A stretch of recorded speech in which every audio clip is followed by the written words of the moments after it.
My husband forgot to buy my plane tickets to his sister's wedding in Santorini, even though I'd paid for the whole trip. Then he told me my hotel was missed too, and everyone else already had their plans set. I was the only one left out, quietly humiliated. I said it was fine, but that moment changed me for the next year. It's not personal, Riley. It's just blood family only. Nora's keeping it intimate. We were sitting in our car on a side street, snow falling outside, and my husband had just told me I wasn't going to his sister's wedding in Santorini. The wedding I'd spent hours planning travel for. The wedding I'd paid $7,500 to send his entire family to. Not personal. I repeated the words slowly like I was learning a foreign language. Alexander, we've been married for 12 years. I know, babe. He pinched the bridge of his nose. That gesture he always used when I was being difficult. But with the venue capacity and Thomas's family being traditional Greek Orthodox, they're being weird about the guest list. It's complicated. Before we continue, I want to thank you for joining me in sharing these stories that matter. If you believe that trust and loyalty deserve respect in marriage, please consider subscribing. It's free and helps us reach more women who need to hear this. Now let's see how this unfolds.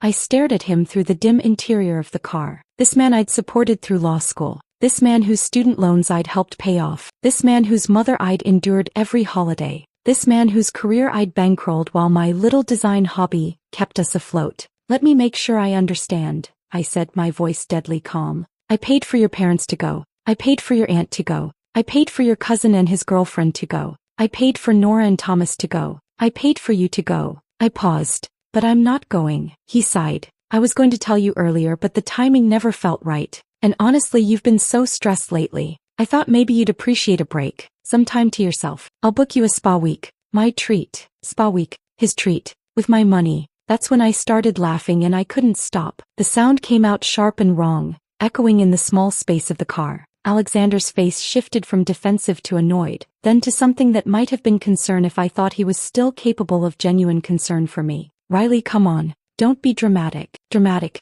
That word landed like a slap. I'd just discovered I'd funded my own exclusion from a family event, and I was being dramatic. I needed to understand how we'd gotten here. How I'd ended up in this car, on this street, having this conversation that felt like it was happening to someone else. It had started 2 months ago, September. An ordinary Thursday morning. I'd been standing at our kitchen island, that expensive marble one Alexander insisted we buy even though I'd argued we couldn't afford it. It makes a statement, he'd said. Apparently the statement was that we had more money than sense, but I'd given in like I always did. I was drinking espresso, bitter and strong, scrolling through design mock-ups for a client when Alexander walked in, already absorbed in his phone. Nora finally set the date, he'd said without looking up. May. Santorini. Can you believe she's actually doing a destination wedding? I'd smiled, genuinely smiled. Nora was Alexander's younger sister, the free spirit who'd spent 3 years teaching English in Morocco and came back with stories that made our Chicago life feel ordinary and small. She deserved something extraordinary. That's incredible, I'd said, my mind already shifting into planning mode.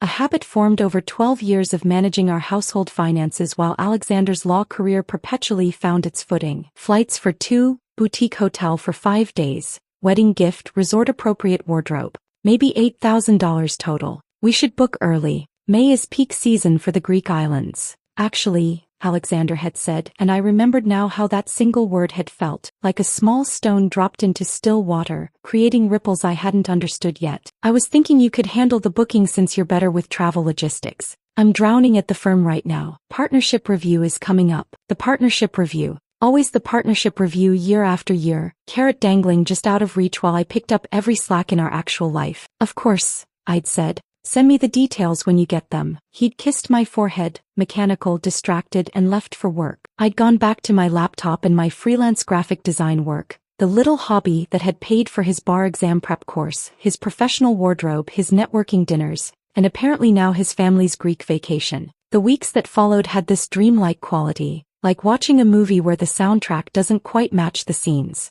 Nora sent a group email with resort options and flight suggestions. Alexander forwarded it to me with a one-line message. Asterisk, can you handle booking for us? Swamped. Asterisk. I'd spent hours researching. I found the Oasis Santorini, this boutique hotel perched on the caldera with infinity pools that seemed to pour directly into the Aegean. The photos showed sunset views that travel magazines called life-changing. I'd pictured us there, glasses of wine in hand, finally taking a breath together after months of his 70-hour weeks and my late-night design deadlines. Maybe this trip would recalibrate something in our marriage, I'd thought. Something that had felt slightly misaligned lately, though I couldn't name exactly what. Like a picture frame hanging just a degree off-center. Not obviously wrong but subtly bothering you every time you walked past it. In early October, Alexander had asked me to coordinate travel for his entire family as a favor to Nora, who was supposedly overwhelmed with wedding planning. So I'd booked flights for 7 people. His parents, Eleanor and Richard, his Aunt Patricia, his cousin James,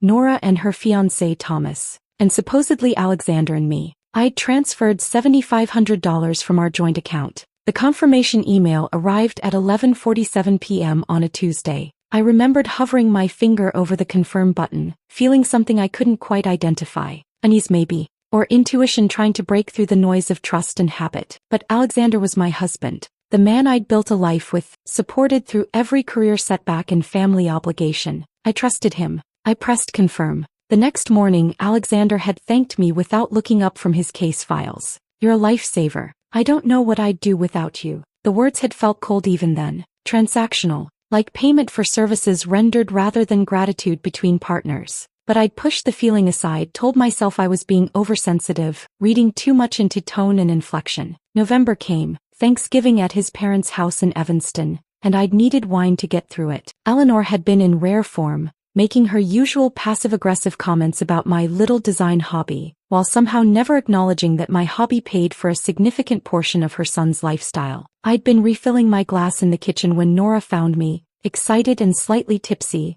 loading turkey onto her plate. "I'm so excited you're coming to Santorini," she'd said. "It's going to be magical. Just family, you know. Intimate." "Alexander said you handled all the bookings." "Yeah, all set," I'd told her. 7 tickets, 7 hotel rooms. "It's going to be beautiful." That's when her fork had stopped moving. 7, but Riley, there are 8 of us. The marble countertop beneath my fingertips had suddenly felt ice cold. She'd counted on her fingers, and I'd felt something sharp and cold sliding between my ribs with each name. Mom, Dad, Aunt Patricia, James and his girlfriend Madison. They got serious over the summer, remember? Me and Thomas and you and Alexander. That's 8. 8 people. I'd booked 7. My laugh had sounded forced even to my own ears. I must have miscounted. I'll double-check the confirmations. But Nora's expression had shifted into something uncomfortable. "You're sure you're on there, right? Alexander was saying something to Mom last week about the guest list being tight." "Guest list." The words had come out sharper than I'd intended.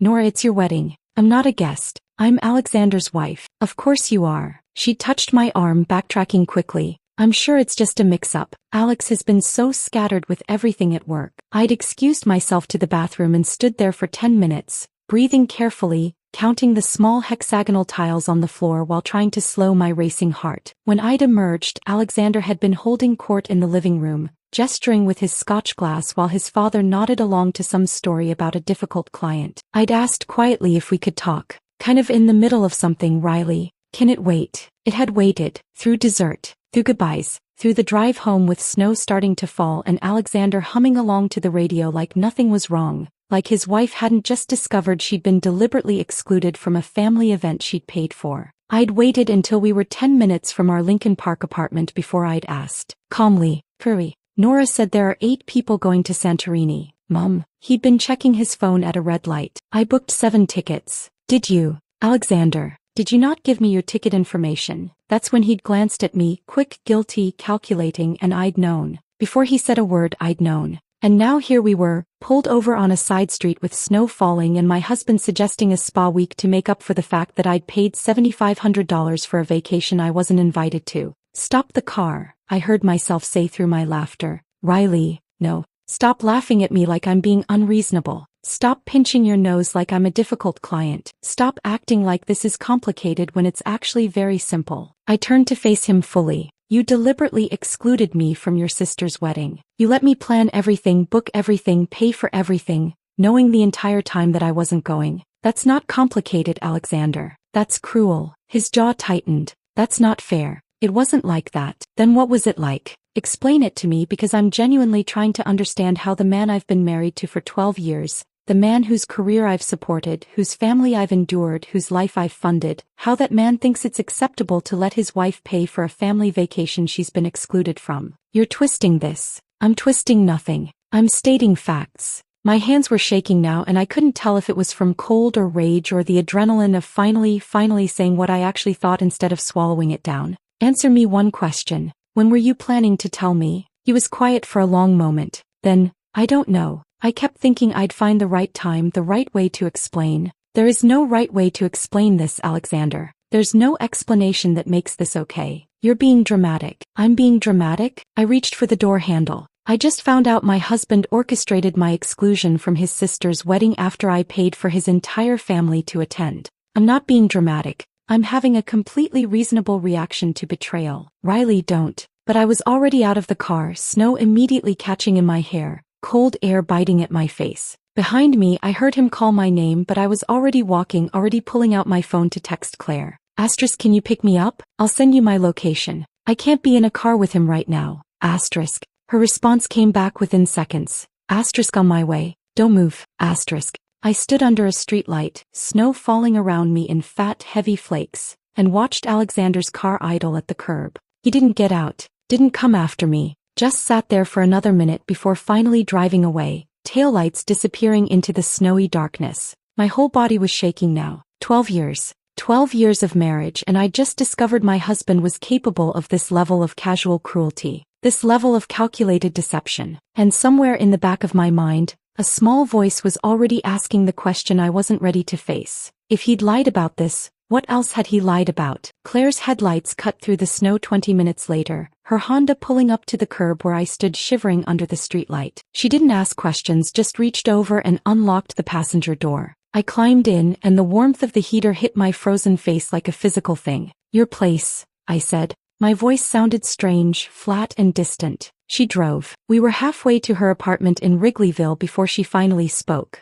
What did he do? I told her. The whole thing spilled out in fragments. The Thanksgiving conversation with Nora, the car ride, Alexander's explanation about blood family and venue capacity, and how I'd appreciate a spa week as compensation for being excluded from a vacation I'd paid $7,500 for. Claire's hands tightened on the steering wheel. That's not an oversight, Riley. That's deliberate. I wanted to argue, wanted to defend Alexander, to find the reasonable explanation that would make this make sense. But I couldn't. The numbers didn't lie. 7 tickets for 8 people. Months of planning where he'd let me coordinate everything, knowing I wouldn't be going. I just need a few days to think, I said. I can't be in that apartment with him right now. Stay as long as you need. Her guest room was small but comfortable, decorated in soft grays and whites. She brought me tea I didn't drink and a sandwich I couldn't eat. I sat on the bed with my laptop, opening our bank accounts, scrolling through months of transactions looking for something, anything, that would explain what was happening.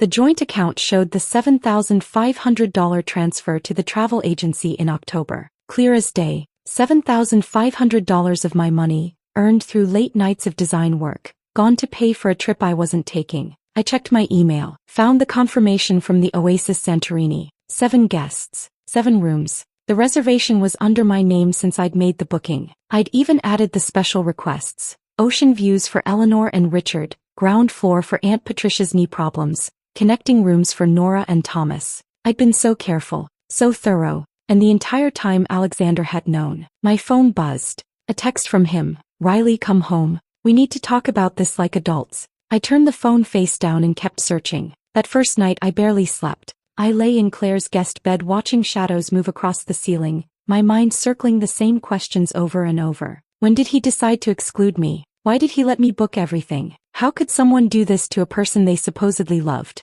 By morning I'd made a decision. If Alexander had lied about this, what else had he lied about? I needed to know. Claire left for work around 8, touching my shoulder gently. There's coffee in the kitchen. Help yourself to anything. I'll be back around 6. After she left, I sat on her couch wrapped in a blanket, laptop open, and did something I'd never done before. I logged into Alexander's email. We'd always shared passwords. One of those early marriage decisions made in a moment of trust and transparency. Married people don't have secrets, he'd said when we set it up years ago. I'd given him my passwords, he'd given me his, and we'd never thought about it again. The irony was about to become devastatingly clear. His inbox loaded. Thousands of messages, most work-related. I typed Santorini into the search bar and held my breath. The first result was an email thread between Alexander and his mother, dated August 15th, 3 months before Thanksgiving, 3 months before I'd found out. Eleanor, have you told Riley about the Santorini situation?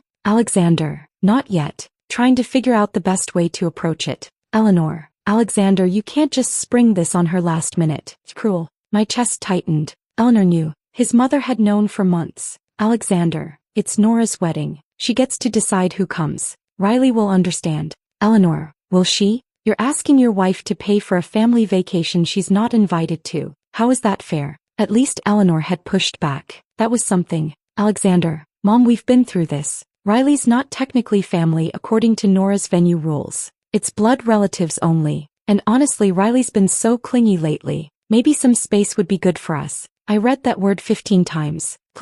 12 years of marriage. 12 years of supporting his career, managing our household, enduring his family's passive aggression, funding his professional wardrobe and bar exam prep and networking dinners. 12 years of being the practical one, the responsible one, the one who kept everything running while he chased partnership. My hands were shaking so hard I could barely scroll, but I kept reading. I found another thread, this one between Alexander and Nora from September. Alexander, can you back me up on the venue capacity thing? Riley's going to be upset when she finds out. Nora, Alex, this is your mess. I never said partners weren't invited. This is your decision. Don't put this on me or Thomas's family. The room tilted. There was no venue capacity issue. No traditional Greek Orthodox restrictions. No complicated family dynamics. Alexander had simply decided I wasn't coming, then constructed an elaborate lie to make it seem like circumstances beyond his control. But why? What could possibly motivate someone to exclude their wife from a family wedding she'd paid for? I searched Vanessa in his email. Nothing significant. Tried his text messages. We had our phones synced to the same cloud account for sharing photos. That's when I found it. A message thread with a contact saved as VP. No name, just initials. But the messages made it clear who VP was.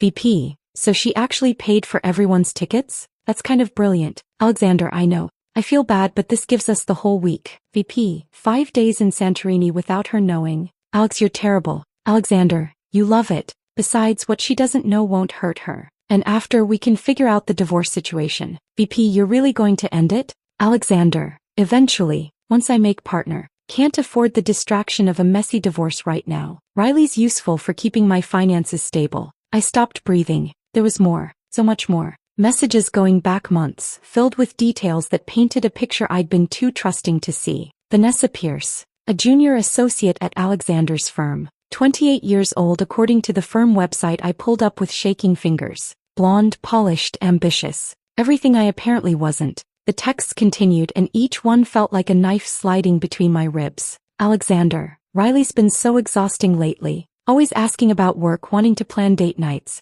I can't deal with it right now. Vanessa, you deserve someone who understands your ambitions. Someone on your level. Alexander, exactly. You get it. You're sophisticated, driven. Riley's stuck in this freelance design thing. Doesn't understand what it takes to make partner. My freelance design thing that paid our mortgage for 6 months when he was between firms. My freelance design thing that covered his student loan payments. My freelance design thing that funded this entire conversation he was having with his mistress. I kept scrolling, each message worse than the last. They'd been seeing each other since March. 8 months. There were mentions of hotel rooms booked on nights Alexander claimed to be working late. Restaurants I recognized from our credit card statements. The charges he'd explained away as client dinners. And then the Santorini messages from October. Vanessa, I booked our room at the Oasis. Different name, different credit card. He'll never know. Alexander, perfect. 5 days in paradise while the family thinks we're just being responsible about room assignments. Vanessa, this is so wrong but so exciting.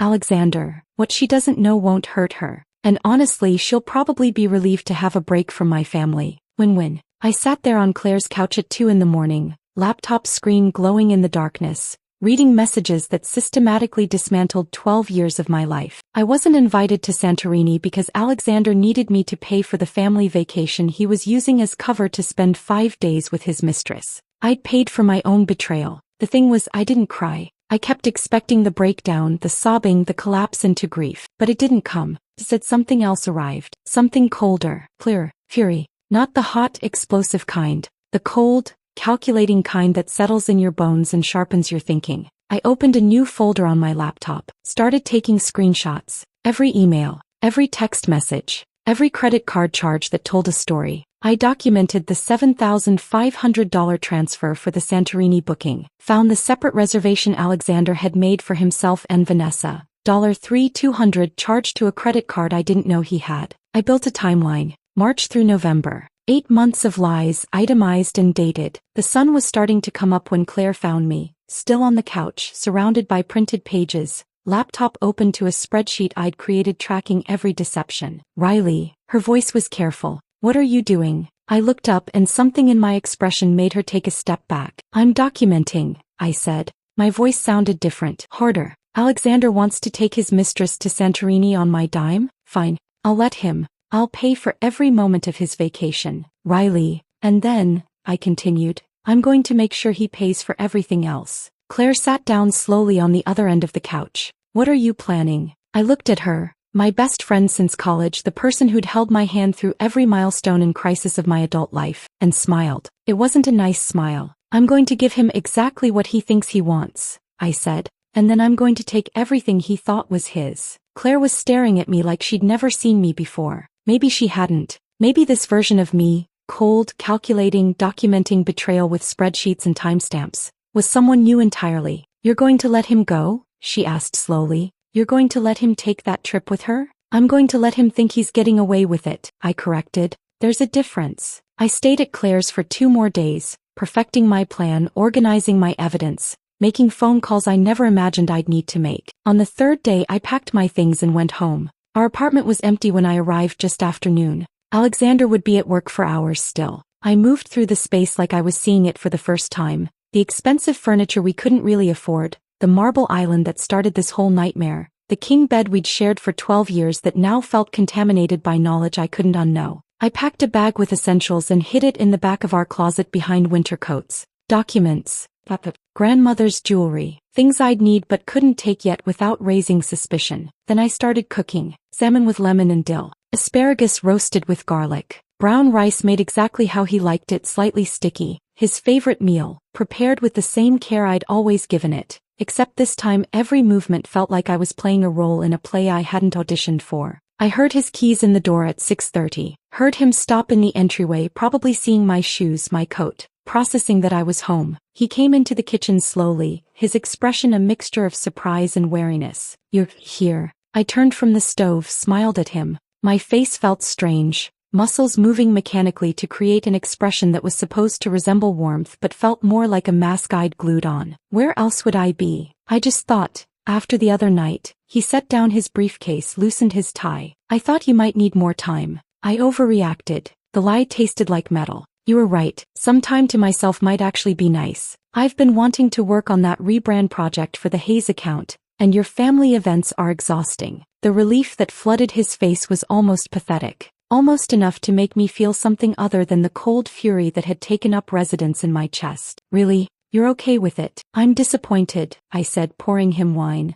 A nice Pinot Noir we'd been saving, but I understand. Family dynamics are complicated. We ate dinner. I asked about his day at the firm. He talked about a difficult client, a brief that needed filing, office politics. I made the appropriate responses, nodded at the right moments, refilled his wine when the glass got low. All the while I watched him like I was studying a specimen under glass, cataloging behaviors, the way he checked his phone compulsively, the way his eyes slid away when I asked direct questions. The way he touched me, perfunctory, distracted like I was furniture he had to navigate around. How had I not seen it before? The weeks that followed became my masterclass in performance art. I played the role of supportive wife with a precision that surprised me. I asked about Nora's wedding plans, helped Alexander pick out an expensive set of luggage as a gift for the couple. When his phone buzzed with messages he didn't read in front of me, I pretended not to notice. But I noticed everything. Every time he claimed to be working late, I checked the location sharing on his phone, the feature he'd forgotten we'd set up years ago for safety. When it showed him at an apartment building in River North instead of his downtown office, I documented it. Date, time, duration.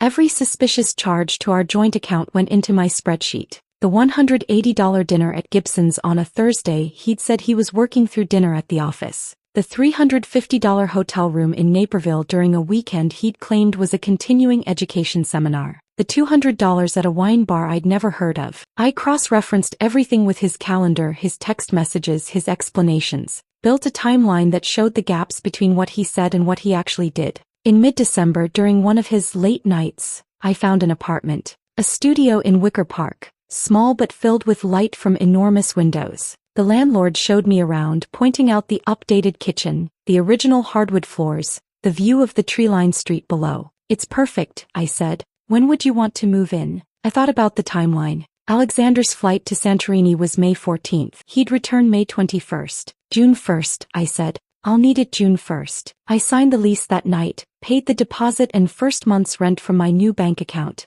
the one Alexander didn't know existed. Meanwhile, I was quietly moving money. Not stealing, just taking what was mine. I'd been the primary earner for 6 of our 12 years together. My little design hobby had paid his student loans, covered our mortgage when he was between firms, funded his professional wardrobe. I calculated my contributions and transferred my half of our joint savings to my personal account in small increments that wouldn't trigger his attention. 2,000 here, 3,000 there, spread over weeks so it looked like regular expenses. By January, I'd moved $40,000. My money, my work. Claire kept asking if I was sure about this approach. Why not just confront him now? Why wait? Because he needs to think he won, I said. He needs to go on that trip thinking I'm sitting at home like an obedient wife, waiting for him to come back so we can work on our marriage or whatever story he's telling himself. He needs to feel safe and victorious. And then he gets to come home to consequences. In February, I met with Simone Blackwell. Claire had recommended her, a divorce attorney with a reputation for being brilliant and ruthless in equal measure. Her office was in a high-rise downtown, all glass and steel and expensive furniture. She was younger than I'd expected, maybe 40, with sharp eyes and silver-framed glasses. I'd brought 3 binders, bank statements going back 5 years, credit card bills, email printouts, text message screenshots, location data, a timeline of Alexander's affair cross-referenced with charges to our joint account. Simone went through everything methodically, making notes, occasionally asking questions. When she finished, she sat back and looked at me with something like respect. "This is actually worse than it looks," she said. "Financial abuse, emotional manipulation, adultery, and the fact that you paid for a vacation you were deliberately excluded from using marital funds. We can argue marital asset misappropriation. Illinois is not a no-fault state. We can file based on adultery, and given this documentation, you'd have an airtight case." "I don't want to file yet," I said. She raised an eyebrow. "Why not?" "Because he's leaving for Santorini in May. I want him to go on that trip. I want him to spend 5 days thinking he got away with all of this,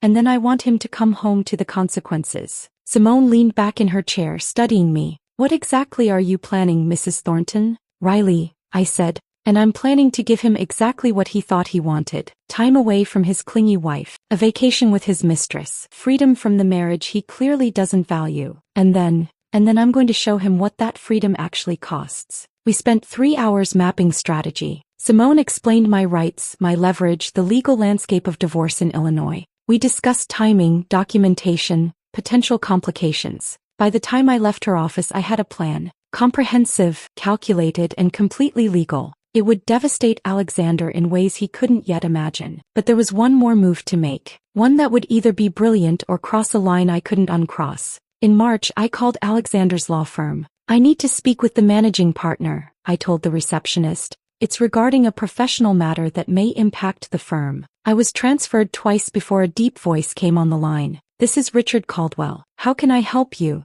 "Mr. Caldwell, this is Riley Thornton, Alexander Thornton's wife." "Oh, yes, Mrs. Thornton. What can I do for you?" I kept my voice calm, factual, stripped of emotion. "I'm calling to inform you of a situation involving my husband and a colleague, Vanessa Pierce. They've been conducting an affair, and I have reason to believe firm resources may have been used in ways that violate your ethics policies." Another pause, longer this time. "Those are serious allegations. I have documentation. Hotel rooms billed to client accounts. Dinners charged as business expenses that were actually personal. A pattern of behavior that blurs professional boundaries. Mrs. Thornton, I appreciate you bringing this to our attention. Though I should mention, this puts us in a delicate position regarding your husband's partnership review. I understand. I'm not trying to sabotage his career. I'm simply ensuring the firm has information relevant to its policies and practices. We'll open an investigation immediately. Thank you for your call. I hung up and sat there for a long moment, phone in my hand, feeling something between satisfaction and nausea.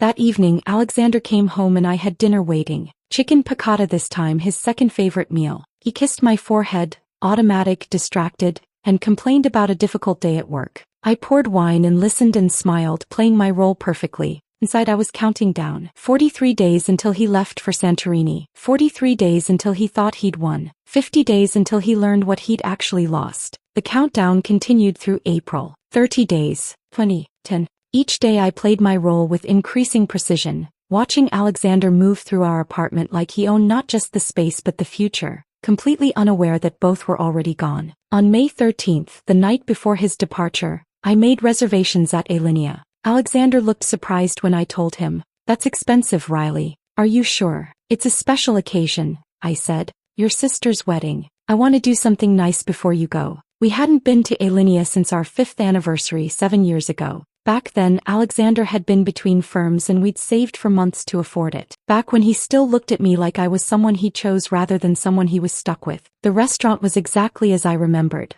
All minimalist elegance and hushed voices, each course arriving like a small work of art. Edible helium balloons, Wagyu beef with accompaniments served on a custom silicone mat, dessert that involved liquid nitrogen and tabletop presentation. Alexander kept checking his phone between courses. Not even hiding it, just casually glancing down every few minutes, thumbs moving in quick responses. Everything okay? I asked, sipping wine that cost more per glass than most bottles. Just coordinating some last-minute stuff with the family, he said. You know how mom gets, right? His mother, not his mistress who'd be sharing his hotel room in less than 24 hours. I watched him across the table, really seeing him maybe for the first time in years. The small scar on his left eyebrow from a childhood bike accident. The way he still chewed the inside of his cheek when he was concentrating on his phone. The expensive watch I'd bought him for his 35th birthday, $800 I'd earned through a particularly demanding design project. This man I'd loved. This stranger I'd married.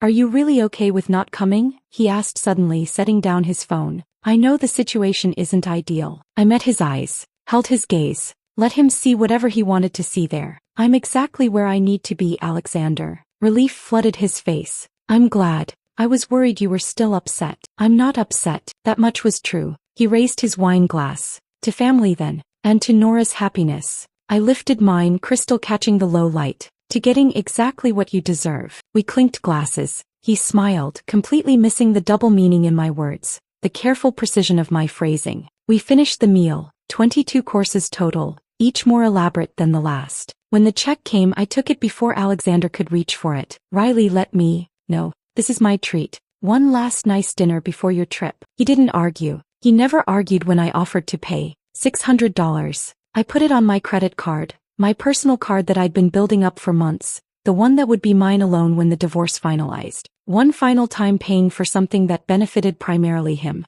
The symmetry felt appropriate. We walked to the car through Chicago's spring evening, warm for mid-May, the city alive with people enjoying the weather. Alexander put his arm around my shoulders and I allowed it, already feeling myself detaching, already halfway gone. That night we slept in the same bed like we had for 12 years. He fell asleep quickly the way he always did, while I lay awake listening to him breathe and watching the ceiling fan circle slowly in the darkness. His alarm went off at 3:45 a.m. I got up with him, playing the supportive wife one final time. Made coffee in our expensive machine, the one he'd insisted we needed even though a basic coffee maker worked fine. Watched him shower and dress in travel clothes, pack his carry-on with practiced efficiency. Do you have your passport? I asked. He patted his jacket pocket. Got it. Chargers. Checked twice. I walked him to the door. The Uber was already waiting downstairs, the app notification glowing on his phone. Have an amazing time, I said. Give Nora my love. Tell everyone I'm sorry I couldn't make it. I will. He kissed my forehead, the gesture as automatic as breathing.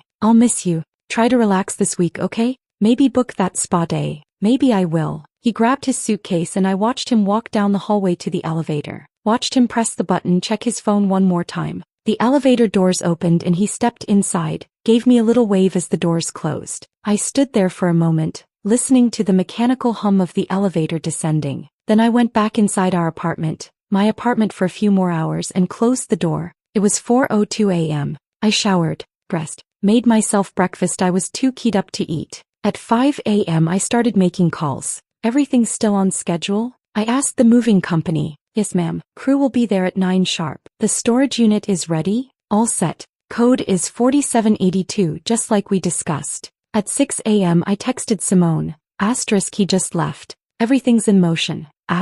Her response came back immediately despite the early hour. I'll file the papers at 9 a.m. when the courthouse opens. You're sure about this? I've never been more sure of anything. I spent the next 3 hours doing a final walkthrough, taking pictures of every room, documenting the state of everything, making sure there was no question about what I was taking and what I was leaving. At 8:55 a.m., I heard the truck pull up outside. The moving crew was efficient and professional, 3 men who'd clearly done this 1,000 times. I'd paid extra for speed and discretion. This goes, I said, pointing to my grandmother's antique desk. This stays. The marble island, bolted to the floor, monument to Alexander's fiscal irresponsibility. These boxes to the truck, those boxes to storage. My design equipment, computer, tablet, printer, scanner. My clothes, my books. The few pieces of furniture I'd actually purchased with my own money before the marriage, when I'd had my own apartment and my own life. The framed photos came off the walls,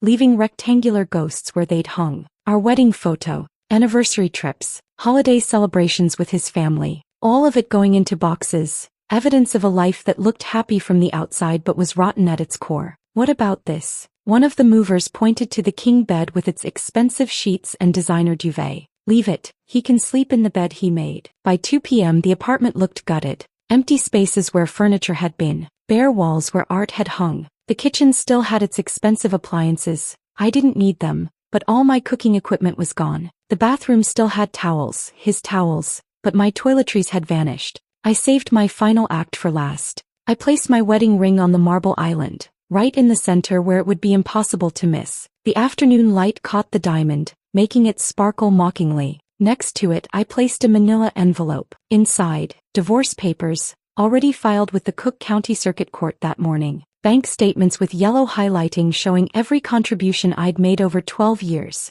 $287,000 total, carefully calculated and documented. Printouts of text messages between Alexander and Vanessa, the most damning ones, the ones that showed premeditation and callousness. Credit card statements showing charges I could prove were for his affair. And on top a letter, handwritten on good stationery, my clearest penmanship. Alexander, by the time you read this you'll be back from Santorini. I hope you enjoyed your trip. I paid for it after all. You'll find divorce papers in this envelope. I filed for fault-based divorce this morning on grounds of adultery and financial misconduct. My attorney is Simone Blackwell. All future communication goes through her. Everything in this apartment is yours. I've taken only what I paid for, which, as you'll see from the highlighted bank statements, is most of what we accumulated during our marriage. I've left you the marble island. It seems fitting. I also thought you should know that I contacted your firm about your relationship with Vanessa Pierce. I believe they opened an ethics investigation. I'm not trying to sabotage your career.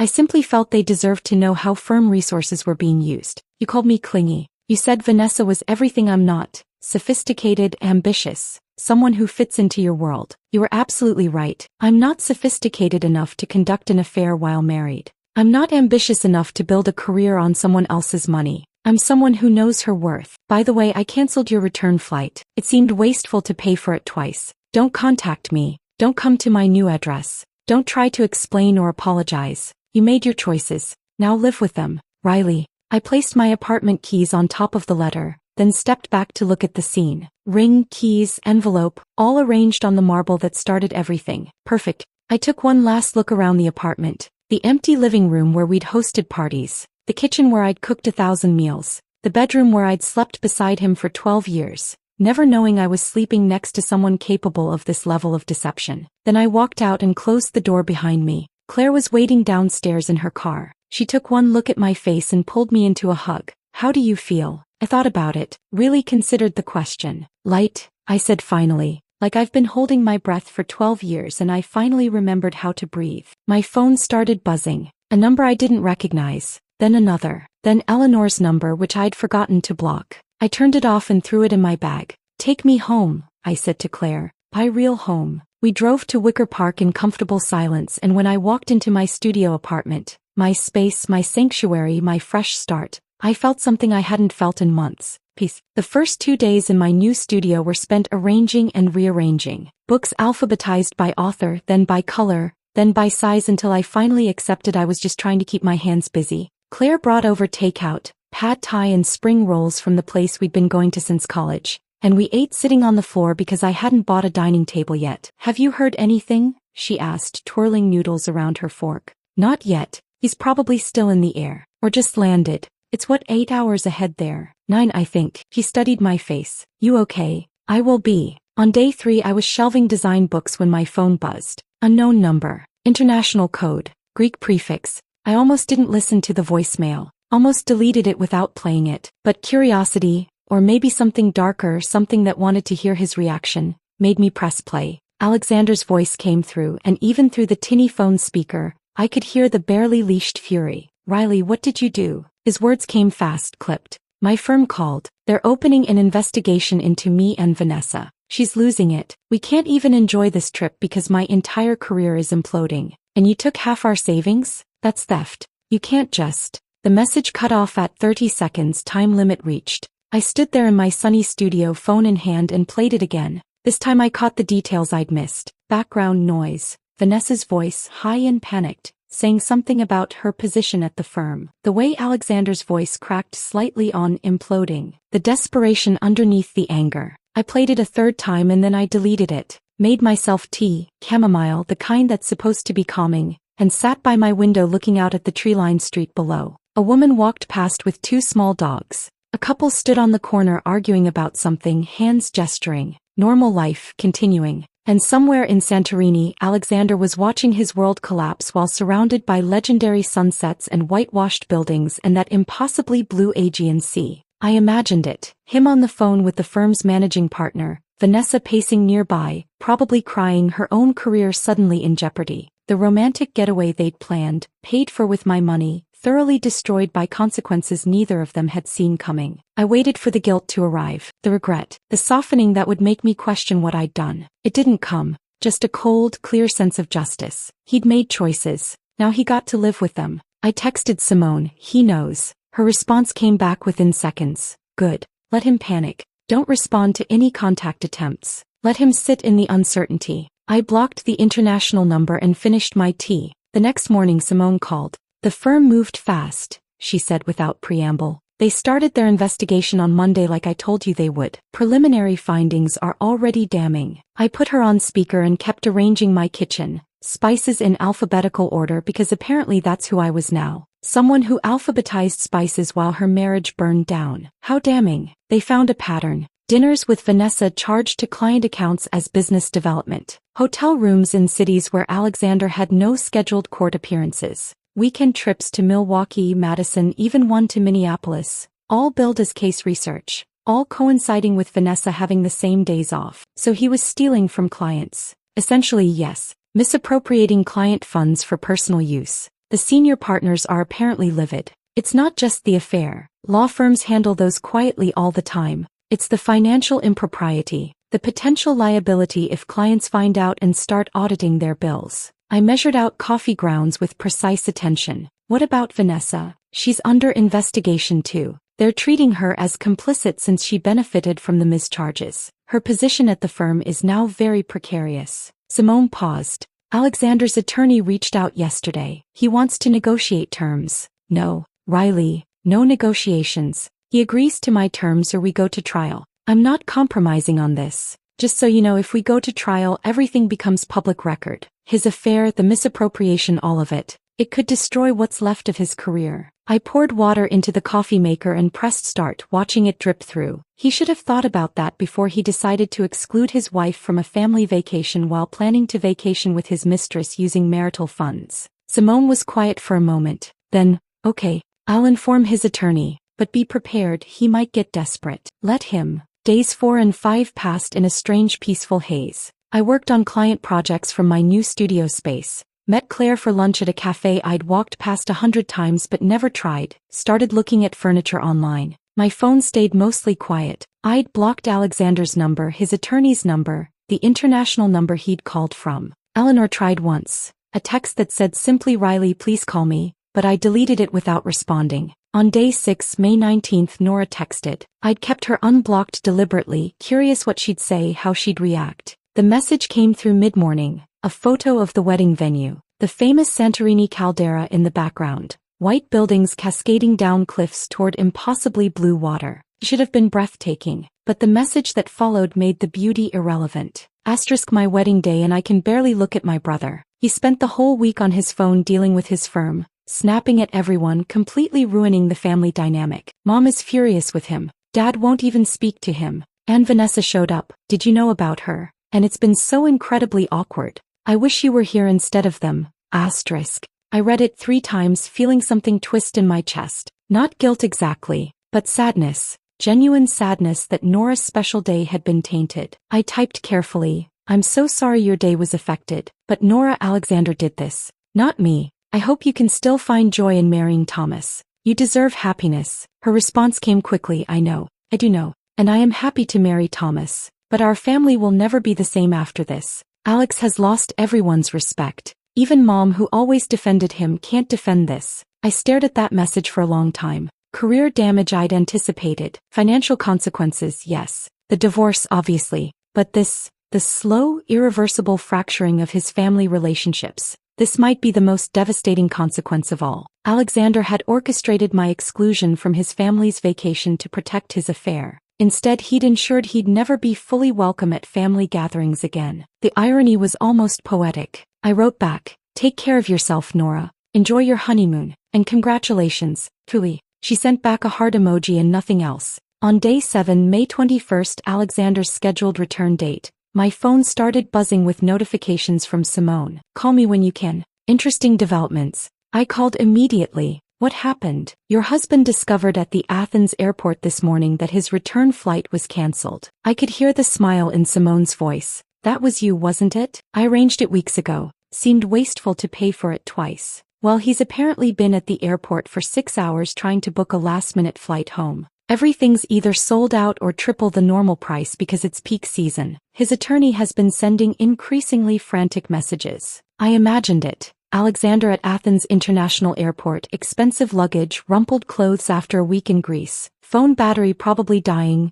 desperately scrolling through flight options while the reality of his situation sank in fully. No flight home, no job security, no wife to come home to, no marriage to salvage. Just consequences piling up like unpaid bills. Where's Vanessa? According to his attorney, she booked her own return flight days ago. Flew out yesterday, left him to handle this alone. So much for sophisticated partnership. His attorney is pushing hard for mediation, Simone continued. Says Alexander is willing to be reasonable, wants to avoid the publicity of a trial. Tell him Alexander had 12 years to be reasonable. Tell him Alexander can agree to my terms or explain to a judge why he used marital funds to pay for a vacation with his mistress. His choice. You're sure about this? No room for negotiation. I looked around my studio, my space paid for with my money, filled with my things, holding only my future. Sunlight streamed through the windows, warming the hardwood floors. I've never been more sure of anything. After I hung up with Simone, I opened my laptop and pulled up a new project brief from a potential client. A boutique hotel in Milwaukee looking for a complete rebrand.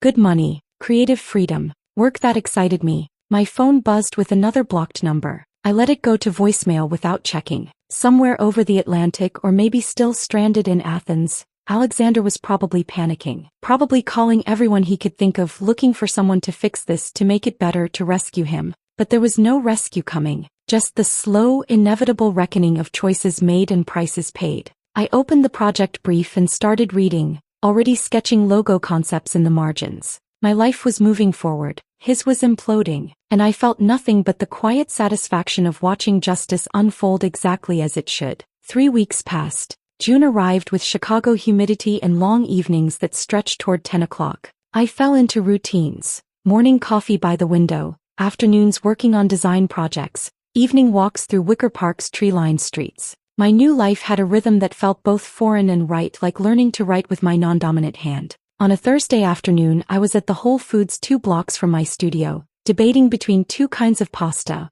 when I rounded the end cap of the organic section and nearly collided with Eleanor. Alexander's mother stopped short, grocery basket hanging from her arm, her expressions cycling through surprise, uncertainty, and something that looked like shame. For a moment neither of us spoke. "Riley," she said finally, her voice careful, like she was approaching something that might bolt. "I owe you an apology." My first instinct was to walk away, make an excuse, grab my pasta, check out quickly. But something in her face, genuine remorse, not the performative kind, made me stay. "You don't owe me anything, Eleanor." "I do." She set down her basket and I noticed her hands were shaking slightly. "I knew what Alexander was planning. About Santorini. About excluding you." The admission landed like a physical thing between us. "I told him it was wrong," she continued. "We argued about it, multiple times starting back in August. I told him he couldn't do that to you, couldn't make you pay for a vacation you weren't attending. But ultimately I stayed silent. I convinced myself he'd come to his senses before the trip, that he'd tell you, that he'd fix it. Why didn't you warn me?" The question came out quieter than I intended.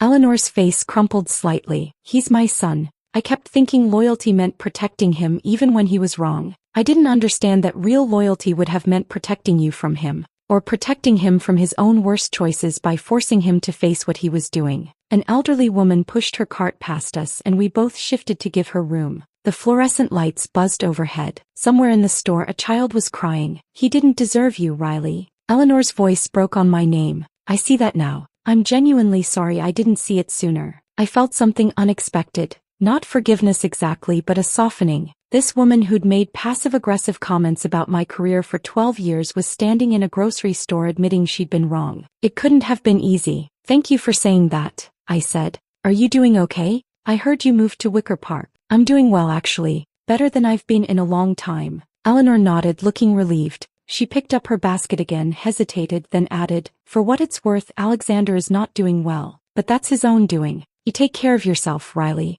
You deserve better than what my son gave you." She walked away before I could respond, disappearing around the corner toward produce. I stood there for a moment, pasta forgotten, processing the conversation. Not all of Alexander's family had chosen his side. That realization felt significant somehow, like a small piece of validation I hadn't known I needed. The next morning, Simone called while I was working on a logo concept for the Milwaukee hotel. "You're not going to believe this," she said without preamble. "Alexander's attorney just agreed to all your terms. No negotiations, no counters, complete acceptance." I set down my stylus. What happened? His position became untenable. The firm placed him on administrative leave 2 weeks ago. Their investigation found a pattern of billing personal expenses to client accounts. Every dinner with Vanessa, every hotel room, weekend trips, all of it charged inappropriately. He's facing possible termination and potential legal consequences if clients start auditing their bills. I walked to my window, phone pressed to my ear, watching a jogger pass below.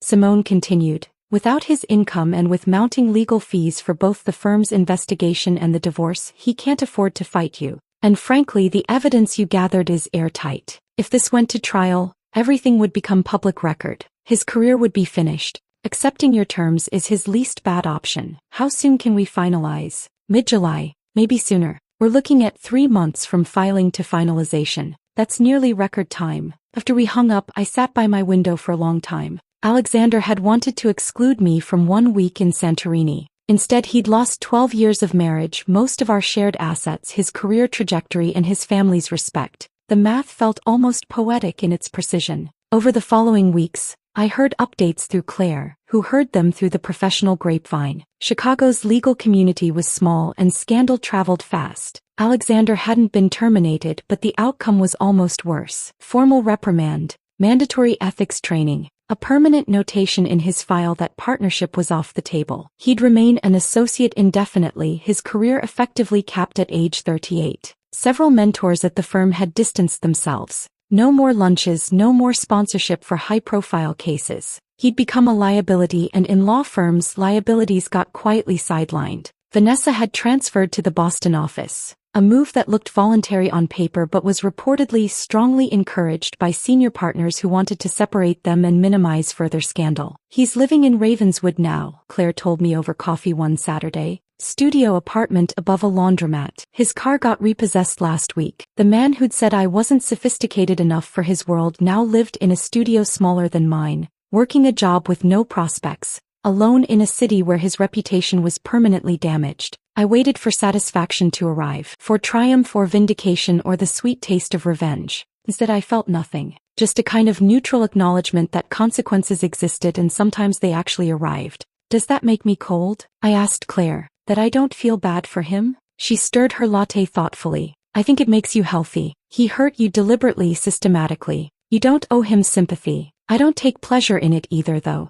I just don't care. That's called healing. 2 days later I got an email from Nora. Long, carefully written, clearly composed over multiple drafts. She explained that she and Alexander were effectively estranged now. The family was fractured, their parents disappointed, Aunt Patricia refusing to speak to him, holiday plans suddenly complicated by whether Alexander would even be invited. Her wedding memories, she wrote, were permanently tainted, not by my absence, but by Alexander's behavior and everything that had come to light afterward. I should have questioned his explanations, she wrote. I should have pushed back harder, called him out, insisted you be included. I'm sorry I wasn't a better sister-in-law. I'm sorry I let you be excluded from what should have been a family celebration. The email continued for several paragraphs, then ended with, I know we're technically not family anymore, but I hope we don't have to lose you entirely. You were always the best thing about Alexander. I read it 3 times, feeling something shift in my chest. That evening I wrote back, shorter than her email but genuine. Thank you for writing. I don't blame you for what happened. That was Alexander's choice, not yours. Family dynamics are complicated and you were put in an impossible position. I hope your marriage to Thomas is everything you deserve. I hope your memories of your wedding day aren't completely overshadowed by the chaos Alexander created. If you'd like to get coffee sometime, I'd enjoy that. Not because of Alexander, but because you've always been kind to me, and I could use more genuine friendships in my life. Take care, Riley. Her response came within 10 minutes. Coffee this Saturday? There's a place in Logan Square I love. My treat. Thank you for not cutting me out of your life. We met that Saturday at a cafe with mismatched furniture and art covering every wall. Nora arrived looking nervous, ordering an elaborate latte with oat milk and vanilla. We made awkward small talk for the first 15 minutes. Her honeymoon in Crete, my new studio, safe neutral territory. Then Nora set down her cup and said, I need you to know that what Alexander did isn't who our family is. It's not who I thought he was.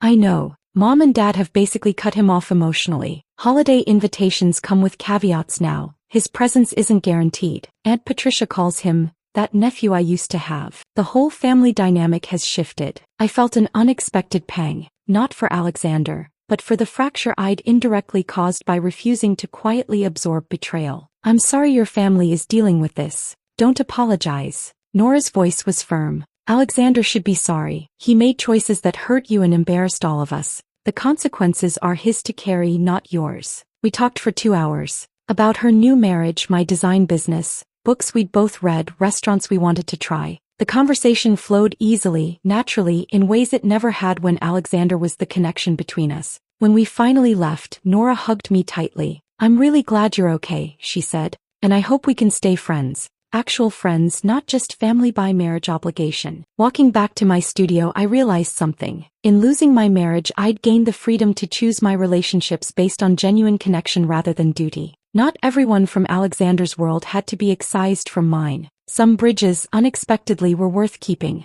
Summer arrived in earnest after that coffee with Nora. Chicago transformed the way it does every June. Oppressive humidity giving way to perfect evenings. The city suddenly alive with street festivals and rooftop bars and people desperate to squeeze every moment from the short season. My design business exploded. There's no other word for it. Within 3 weeks of the divorce filing becoming semi-public knowledge, Chicago's professional community being what it was, I landed 3 major clients. First came the boutique hotel chain, 4 properties across the Midwest, all needing a complete rebrand. The owner, a woman named Diane who'd heard about my situation through a mutual contact, called me directly. I like working with people who know how to rebuild, she said during our initial meeting. You've got that energy. The project was substantial, $40,000 for the full package. Logo design, brand guidelines, website overhaul, print materials. The kind of work I used to dream about when I was taking small jobs to keep us afloat while Alexander chased partnership. Next came a tech startup's complete visual identity. Young founders, venture capital money,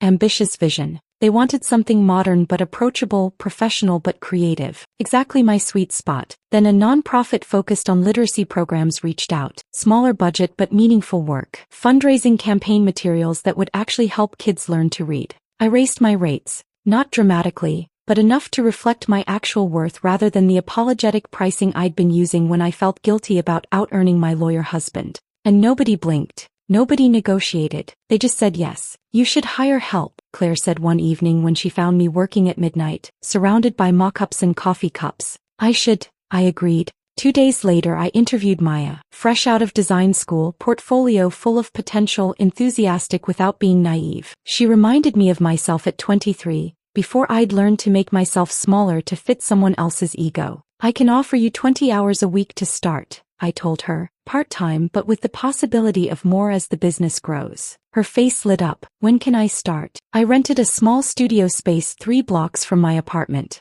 Nothing fancy, just a converted storefront with good light, exposed brick, room for 2 desks and a meeting table. But it was mine. A place where work happened, separate from where life happened. The business grew organically after that. Word-of-mouth referrals, former clients recommending me to colleagues. The Milwaukee hotel project leading to inquiries from other hospitality groups. I realized something during those weeks of creative explosion. Alexander's dismissive attitude toward my little hobby had infected my own perception of my work. His constant subtle undermining, the way he'd check his phone when I talked about projects, the way he'd describe my work as cute to his colleagues, the way he'd suggest I should think about getting a real job when his own income fluctuated, had made me small. Without that voice in my head I could see clearly, I was genuinely talented. I'd been successful despite carrying him financially and emotionally. Now unencumbered I was thriving. The irony was sharp enough to cut. Alexander had wanted a sophisticated, ambitious partner like Vanessa. But I'd been ambitious all along, just not in ways he valued or recognized. My apartment transformed too.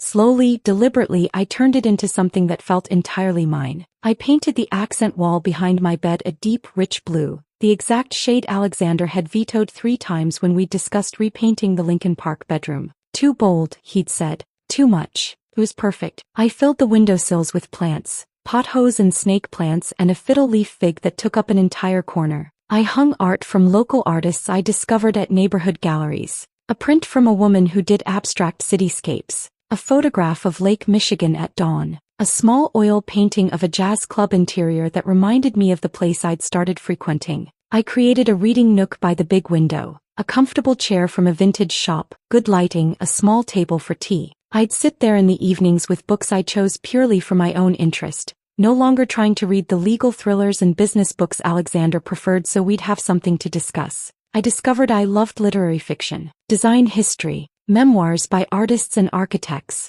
I cooked meals for one and learned that cooking could be a pleasure rather than an obligation. No more timing everything to be ready exactly when Alexander got home. No more catering to his preferences while ignoring my own. In mid-July, I hosted a small dinner party, just Claire and 2 other friends, but it felt significant. The Lincoln Park apartment had never felt quite mine, even after 12 years. I'd hosted there reluctantly, always anxious about whether the food was good enough, the space impressive enough. This felt different. Your place is so peaceful, one friend said, glass of wine in hand, standing by my plant-filled window. It feels like you. The old apartment always felt like a showroom, Claire added, like you were afraid to actually live in it. This feels lived in, loved. He was right. The Lincoln Park place had been about projecting an image. The image Alexander wanted of himself and his life. Successful lawyer, beautiful wife, expensive furniture, Marble Island. The studio was about comfort, creativity, joy. Smaller, simpler, and infinitely more satisfying. But despite the business success and the perfect apartment and the growing sense that I was building something real, I was still struggling with things I didn't want to admit to myself. Claire noticed, of course. You're doing great professionally, she said one evening. But how are you doing emotionally? I'm fine, Riley. I am. I'm better than I've been in years. Then why do you flinch every time your phone buzzes? Why do you check the street before leaving your building? Why did you have a panic attack last week when a client asked if you were married? I didn't have a good answer. See a therapist, Claire said gently. Not because you're broken, but because you went through something traumatic and you're allowed to process it with professional help. Dr. Patricia Chen's office was in a brownstone in Lincoln Park, which felt like tempting fate. But Claire had recommended her specifically, and the first available appointment was on a Thursday afternoon I had free. Dr. Chin was younger than I expected, maybe mid-40s, with silver-framed glasses and a calm presence that immediately put me at ease. The first session I gave her the overview. Discovered husband's affair and deliberate exclusion from family vacation I'd paid for. Documented everything. Filed for divorce. Left while he was in Greece with his mistress. That's remarkably clear-headed, she observed. Most people in your situation act from emotion rather than strategy. I felt like I didn't have a choice. If I'd confronted him emotionally, he would have manipulated me. He was good at that. Tell me about that. The manipulation. And then I started crying. Really crying for the first time since the night in the car when everything had come out. I cried through that whole first session and halfway through the second. Why didn't I see it sooner? I asked during week 3. How did I miss so many signs? Dr. Chen's response shifted something fundamental in how I saw myself. You weren't missing signs, Riley. You were trusting your partner. That's not a failure. That's what you're supposed to do in a healthy relationship. The failure was his, not yours. He was actively working to deceive you. That's different from you failing to detect deception. We worked through patterns I'd developed over 12 years. The way I'd learned to manage Alexander's moods. The way I'd made myself smaller to make him feel bigger. The way his dismissiveness had gradually eroded my confidence in my own perceptions.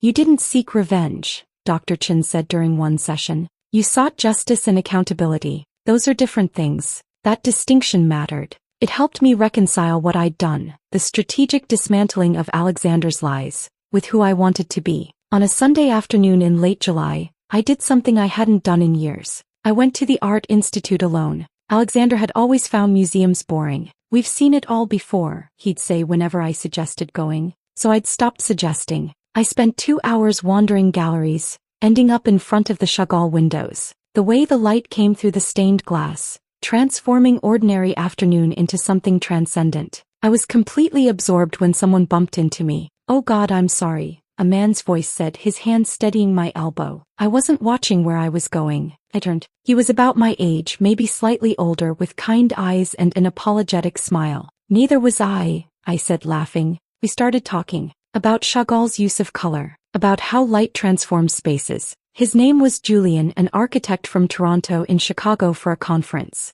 We talked for 20 minutes that felt like 5. Easy conversation, genuine interest. None of the performance I'd grown so used to with Alexander. Would you like to get coffee later? He asked as we were parting. I'm only here for a few days, but I'd enjoy continuing this conversation. I surprised myself by saying yes. That evening we met at a cafe near Millennium Park. Talked about architecture and design, about cities we loved, about the way spaces make you feel things you can't quite articulate. He mentioned his recent divorce. Not bitterly but honestly, the way you talk about something difficult that you've processed enough to discuss without falling apart. When he asked for my number, I gave it to him. I should tell you, I said, I'm not sure I'm ready for anything, relationship-wise. Julian smiled. That's okay, neither am I really, but maybe we could stay in touch, see where things go without pressure. He flew back to Toronto 2 days later, but we texted occasionally. Light messages, funny observations, no expectations. It wasn't a romance. Maybe it never would be, but it was a reminder that good people existed,